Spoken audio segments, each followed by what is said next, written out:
Astro సిండికేట్లో మీ personal and business promotions కోసం కింది నెంబర్కు కాంటాక్ట్ చేయండి.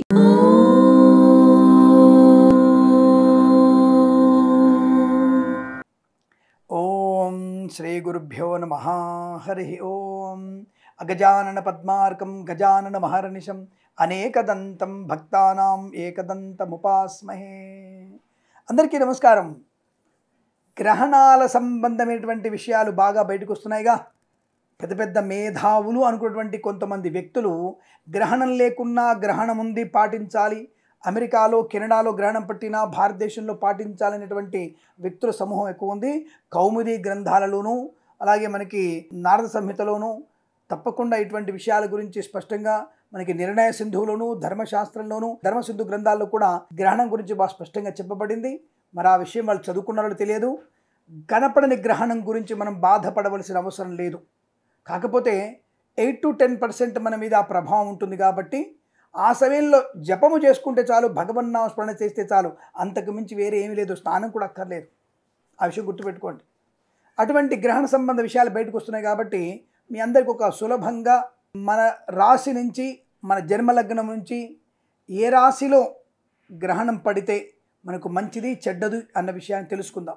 మేము రాస్తుంటాంగా, ఈ 4 రాశుల వారికి ఉత్తమ ఫలితము, ఈ రాశుల వారికి మధ్యమ ఫలితము, ఈ 4 రాశుల వారికి అధమ ఫలితం రాస్తాం కదా.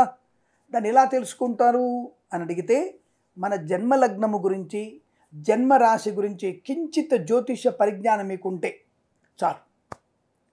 ఉదాహరణకి మీది మేషరాశి అనుకుందాం.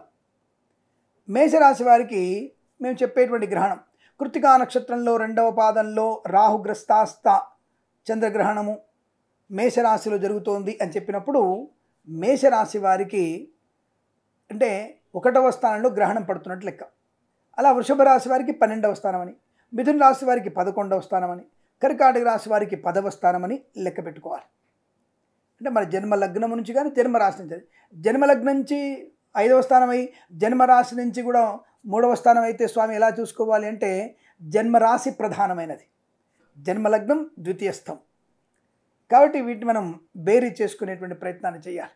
మరి ఇప్పుడు మన రాశి మన లగ్నము నుంచి ఏ స్థానాల్లో గ్రహణం పడితే మనకి నెగిటివ్ ఫలితాలు వస్తాయి తెలుసుకుంటే, నీచస్థ ఫలితాలు అంటే మహా ఇబ్బంది ఫలితాలు, ఉత్తమ ఫలితం, మధ్య ఫలితము, అధమ ఫలితం.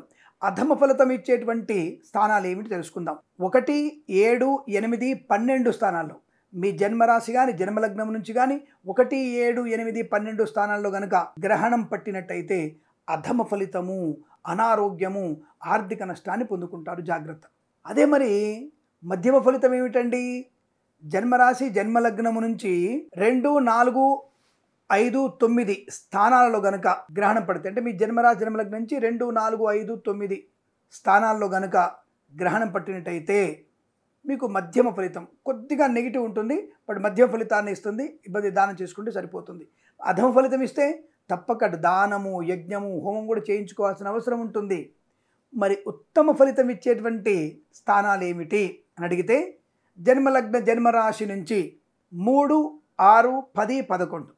ఎగ్జాంపుల్ మీది మేషరాశి, మిథున రాశిలో కనుక గ్రహణం పడితే మీకు మంచిది, కన్యా రాశిలో గ్రహణం పడితే శుభము కలుగుతుంది. అలాగే 10వ రాశి అయినటువంటిది మకర రాశిలో గ్రహణం పడితే మంచిది, కుంభరాశిలో గ్రహణం పడితే మంచిది. ఉదాహరణ చెప్తున్నాను నేను. మేషరాశి వారికి ఎగ్జాంపుల్ 3, 6, 10, 11 స్థానాల్లో కనుక గ్రహణం పట్టినట్టయితే అత్యుత్తమ ఫలితాన్ని పొందుకుంటారు.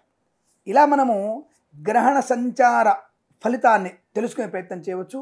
దాన్ని పంచాంగం చూసినా మనకు టక్కున మన నోటి తెలిసినా ఎక్కడైతే రాహుగ్రస్తాస్త చంద్రగ్రహణం సూర్యగ్రహణం చెప్తుంటాం కదా, దాన్ని బట్టి మీరు అంచనా వేసుకొని జపము, తపము, దానము చేసుకోవాలి. గ్రహణం పట్టినప్పుడు బయటికి వెళ్ళాల్సిన అవసరం లేదు. ఇంట్లోనే దైవనామస్మరణ చేసుకుంటే ఎక్కువగా ఫలితం ఉంటుంది. ఆ జపం వల్ల 10ంతల ప్రతిఫలాన్ని పొందుకునే అవకాశం ఉంటుంది. కాబట్టి గ్రహణ సమయంలో బయటికి వెళ్ళి అడ్డమైనవి తినకుండా దయచేసి ఇంటి పట్టున ఉంటూ నిరాహారంగా ఉంటూ, తప్పకుండా గ్రహణం తర్వాత కూడా 5 గంటలు నిరాహారంగా ఉంటూ ఆ తదుపరి భోజనం చేసినట్టయితే అనుకూలత, ఆనంద యోగాలు పొందుకోవచ్చు. కాబట్టి ఇవన్నీ తెలుసుకొని శుభకరమైన ఆనంద జీవనం పొందాలని కోరుకుంటూ సర్వేజన సుఖినో భవంతు. ప్రేమతో మీ కిరణ్ శర్మ.